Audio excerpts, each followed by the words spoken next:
In today's video, I'm going to teach you how to install the Notion app on Mac. To get started, open your preferred web browser and head to the official Notion desktop app download page. It's always best to download software directly from the official source so you know you are getting the latest and safest version of the app. Once the page loads, look for the button that says Download for macOS. When you click that download button, you may see different options depending on your Mac. If you are not sure which one to choose, the universal version is usually the easiest option because it works across Mac models. If you already know your Mac uses either Apple Silicon or Intel, you can manually choose the version designed specifically for your processor.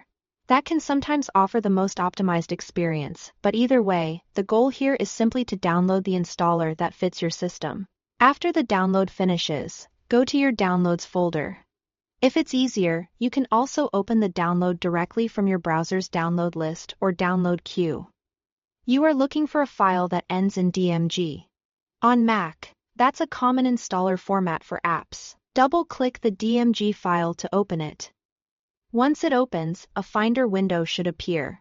Inside that window, you'll typically see the Notion app icon alongside the Applications folder. This is the standard Mac installation method, and it's very straightforward to install the app. Click and drag the Notion icon into the Applications folder. That copies the app into the correct location on your Mac, so it can be launched normally later.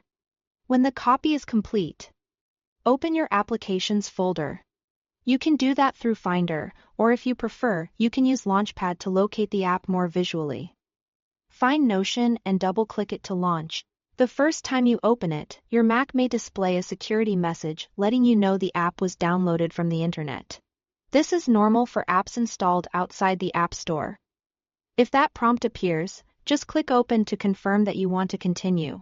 At that point, Notion should launch successfully and you'll be ready to log in and start using it on your Mac. If you want a smoother experience going forward, you can also keep the app in your dock after opening it so it's easier to access anytime. And that's it, you've now installed the Notion app on your Mac.